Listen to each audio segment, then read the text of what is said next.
They remember the old you, the tired version, the distracted version.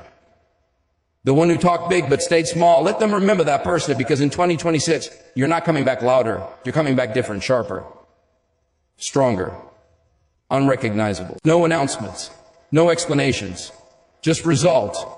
2026 isn't about motivation. It's about transformation. Anyone can feel inspired for a week. Very few are willing to disappear, suffer in silence, and rebuild from the inside out. This is not a glow-up. This is a rebuild. If you want to come back unrecognizable in 2026, you must first accept one hard truth. Real transformation requires disappearance, not from responsibility, not from purpose, but from noise, distractions, and the version of you that the world is comfortable with.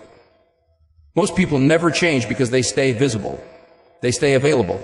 They stay explainable. They keep reacting to opinions, expectations, and social pressure. They want growth without distance, success without isolation, strength without sacrifice. But that's not how evolution works. Every powerful transformation begins in silence. Disappearing doesn't mean quitting life. It means stepping out of unnecessary conversations, fake validation, constant comparison, and empty entertainment. It means reducing excess, reducing exposure, reducing excuses. When you disappear, you stop performing for others and start working on yourself. Think about this. Every major rebuild in nature happens away from sight.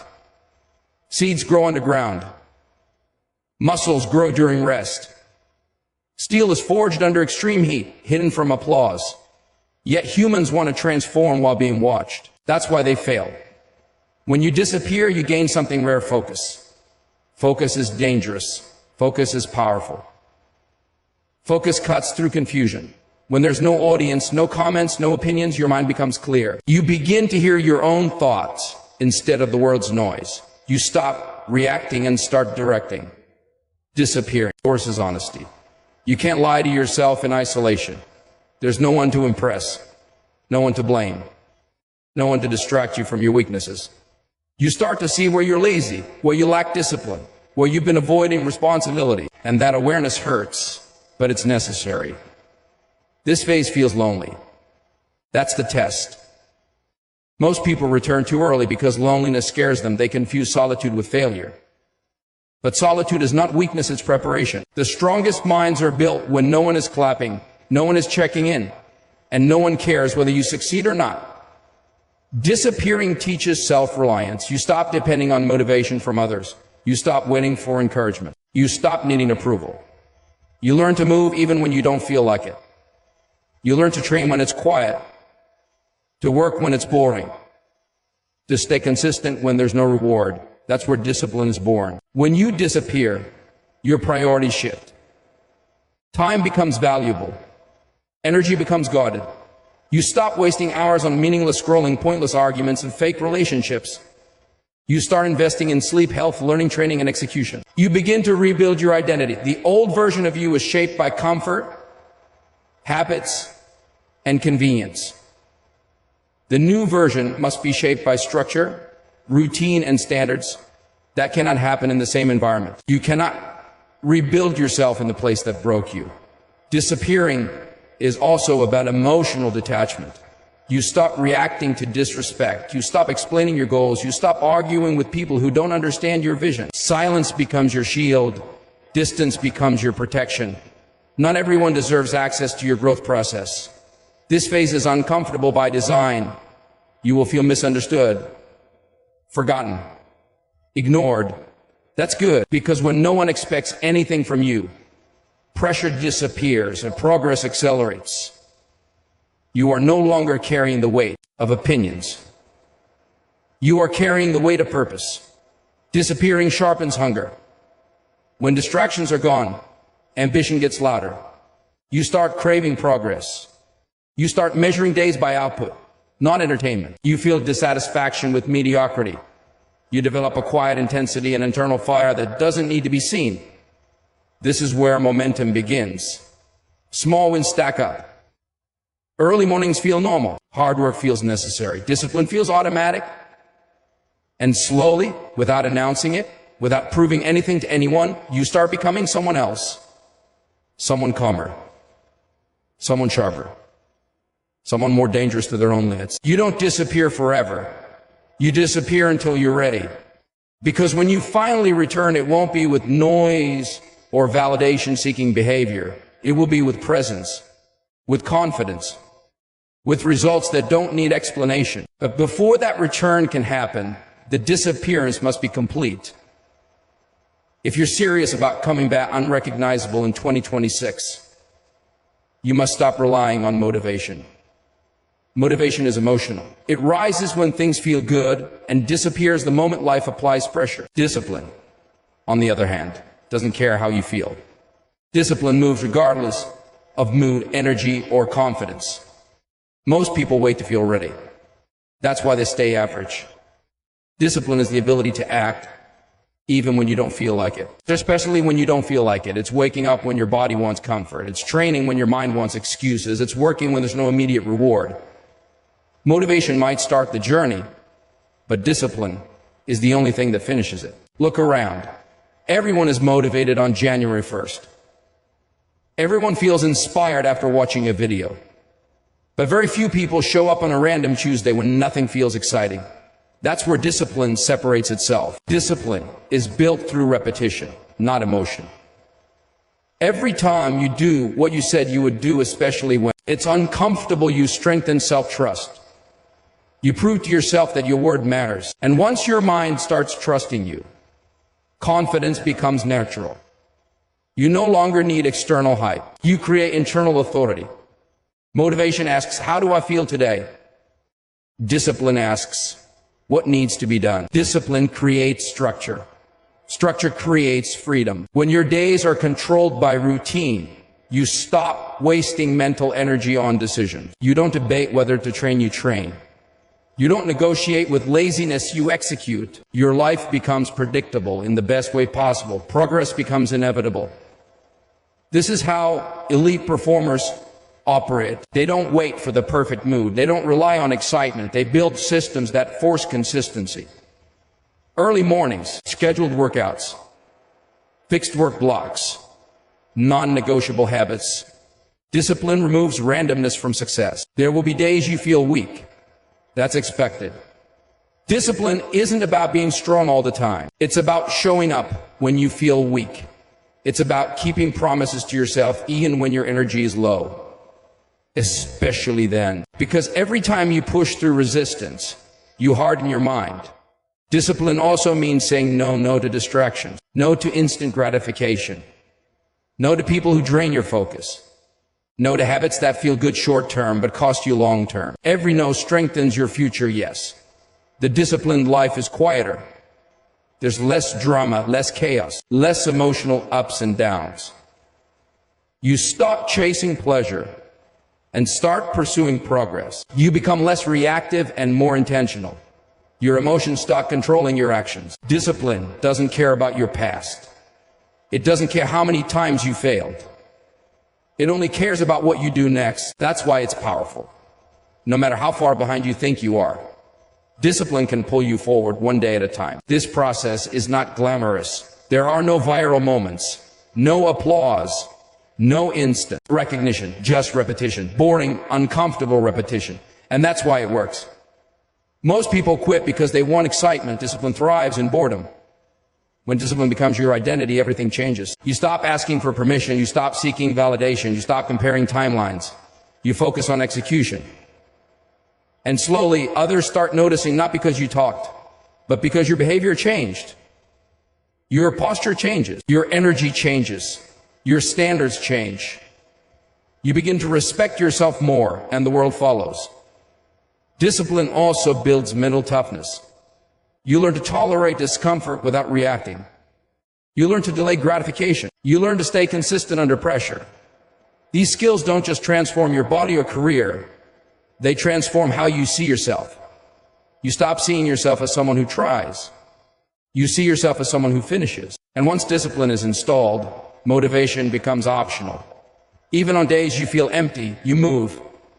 Even when progress feels slow, you stay consistent. Even when no one is watching, you perform. Because discipline doesn't depend on feeling good, it depends on commitment. And commitment, when repeated daily, quietly turns effort into identity. If you cannot control your mind and body, you are not free. You are reacting, not leading. Most people believe freedom is doing whatever they want, whenever they want. In reality, that's the fastest way to become weak, distracted, and dependent on comfort. True freedom comes from self-control. Your mind is your command center. Your body is the vehicle. If either is undisciplined, your direction collapses. Control begins with awareness. You must start noticing your thoughts instead of obeying them. Not every thought deserves attention. Not every urge deserves action. The moment you learn to pause before reacting, you begin taking power back. The mind is trained through repetition. If you constantly feed it negativity, distraction, and instant gratification, it becomes restless and weak. But if you train it with focus, patience, and discipline, it becomes sharp and resilient. What you consume mentally determines how you perform physically. Most people are mentally exhausted, not physically tired. They wake up already distracted. Notifications, opinions, news, comparison, it all floods the mind before the day even starts. By the time they need focus, their mental energy is already gone. Control means setting boundaries on what enters your mind. Silence is a weapon. When you reduce noise, clarity increases. When clarity increases, decision-making improves. You stop overthinking, you stop doubting. You stop reacting emotionally. Control of the mind creates emotional stability, and emotional stability creates consistency. The body follows the mind, but the mind is also shaped by the body. Your posture affects your confidence. Your breathing affects your stress. Your physical habits affect your mental strength.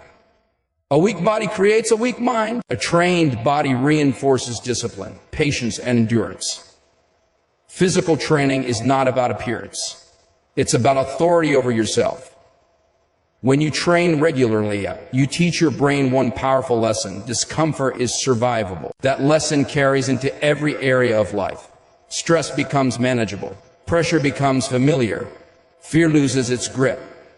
Control your body, and your confidence stops being theoretical. You don't need to feel confident you are confident because you've proven to yourself that you can suffer and continue. That proof is internal. It doesn't rely on compliments or validation. Sleep, nutrition, and movement are non-negotiable. If your sleep is chaotic, your mind will be foggy. If your nutrition is poor, your energy will crash. If your body doesn't move, your motivation will decay. Control means taking responsibility for these fundamentals without excuses. Impulse control is a major test. Most people live on impulse eating when bored, scrolling when uncomfortable, reacting when emotional. Every impulse you resist strengthens self-mastery. Every urge you control reinforces dominance over yourself. This is where most fail. They want growth without restraint. They want progress without discipline. But you cannot build a powerful mind in a soft routine. Control requires discomfort. It requires saying no repeatedly until discipline becomes automatic. Your environment matters. If your environment is chaotic, your mind will be too. Control means designing your surroundings to support focus. Clean spaces, organized routines, clear schedules, minimal distractions. Order outside creates order inside. Control also means emotional regulation. You stop exploding over small things. You stop being controlled by anger, jealousy, or frustration. You feel emotions, but you don't let them drive your actions. You respond instead of reacting. That level of control intimidates people, not because you're aggressive, but because you're stable, calm under pressure, focused when others panic. That presence alone separates leaders from followers. As your control increases, your standards rise. You no longer tolerate sloppy habits. You no longer excuse inconsistency. You no longer negotiate with laziness. You expect more from yourself because you've trained yourself to deliver. The mind becomes sharper. The body becomes stronger. The connection between them becomes unbreakable. Control is not restriction, it's direction. When you master your mind and body, your energy stops leaking into distractions. It flows into execution. Your actions become intentional. Your progress becomes steady. And when self-control becomes your default state, you stop chasing change. You become it.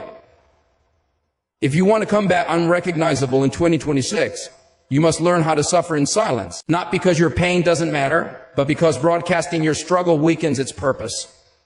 Growth demands privacy. Strength matures away from noise. Most people talk too much about what they're going to do. They announce plans, they share struggles, they seek sympathy, but every time you speak too early, you leak energy, you trade progress for validation. Silence protects momentum. When you suffer quietly, your focus sharpens. You stop performing. You stop explaining. You stop seeking reassurance. All your energy stays directed toward execution. Silence removes pressure to prove yourself and replaces it with pressure to perform. Real work is lonely.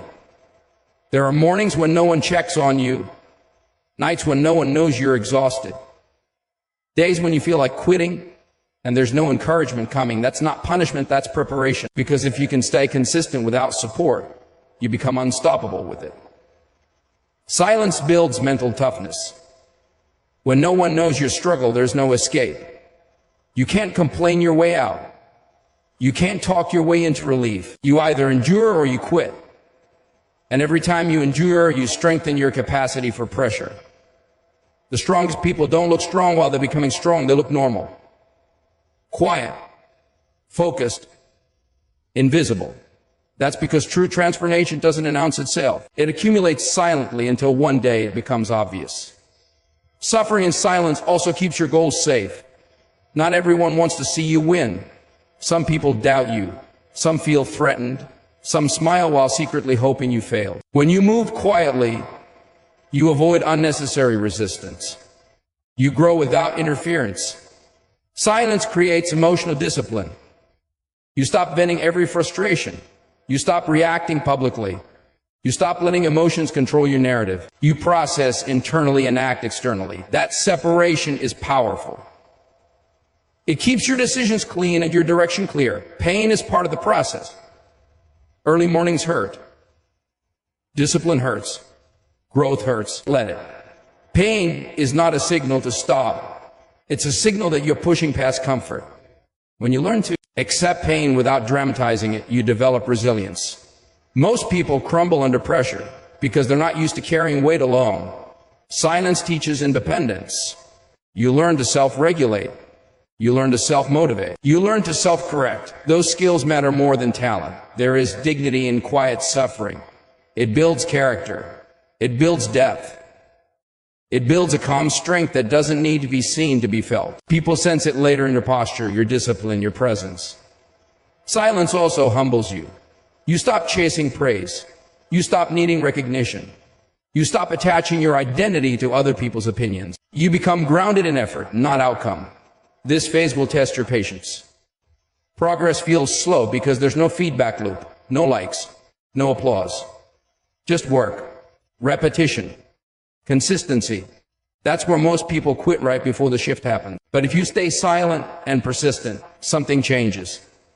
Your confidence stops being loud. Your focus becomes sharper. Your tolerance for weakness decreases. You stop explaining yourself. You stop defending your journey. You let time and results do the talking. Silence makes the comeback heavier. When you finally step back into visibility, people won't hear about your struggle, they'll see the outcome. And outcomes are louder than any announcement. Suffering in silence is not about hiding pain. It's about refusing to let pain waste your energy. And those who master this phase don't just survive pressure, they grow stronger inside it. At some point, the work is done in silence. The rebuilding is complete. The discipline is no longer forced, it's installed.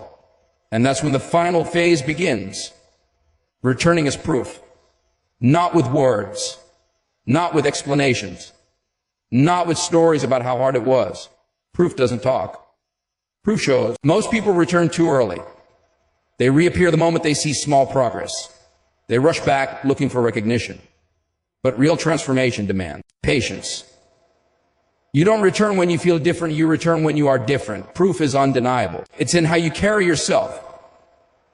It's in your consistency. It's in your calm under pressure. It's in the results you produce without drama. When you return as proof, you don't need to convince anyone. The energy speaks first.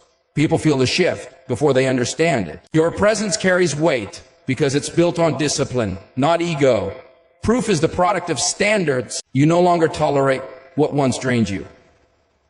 You no longer accept excuses from yourself or others. Your time is protected. Your energy is intentional.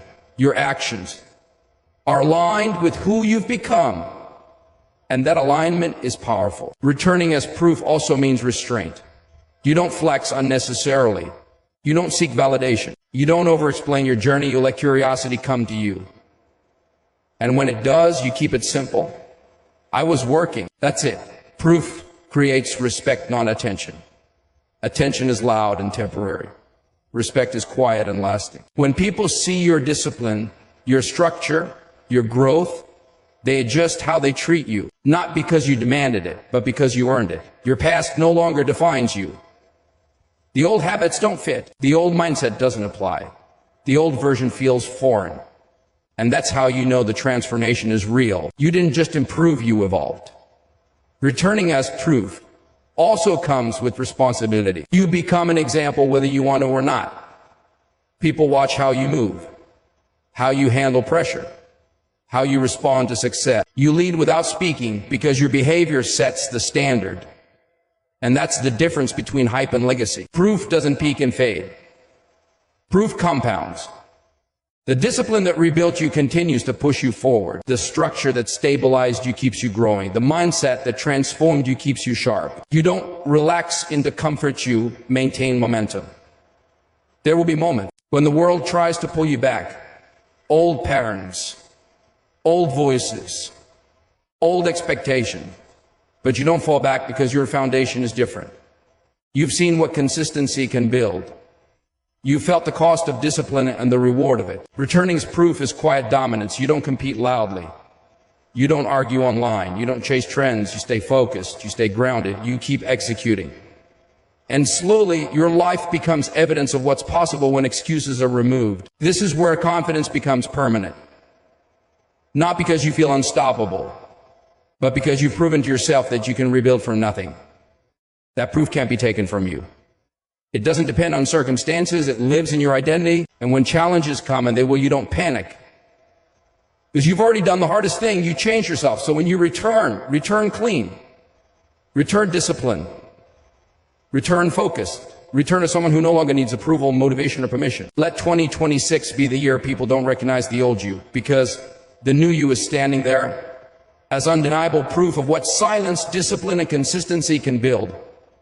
And from that point forward, you don't just aim higher. You live at a higher standard. You don't need to announce your comeback. You need to earn it. While others are distracted, you're building. While others complain, you're training. While others chase comfort, you're choosing discomfort. Every early morning, every lonely night, every time quitting feels easier than continuing. That's where the new you is created. 2026 doesn't respect excuses. It respects discipline. You won't recognize your old habits. You won't recognize your old limits. And they won't recognize you. Because when you come back, your posture will change, your voice will change, your standards will change, and the world will feel it. So disappear if you must. Work in silence if you must. Be misunderstood if you must. Just make sure that when 2026 arrives, you don't come back improved. You come back unrecognizable.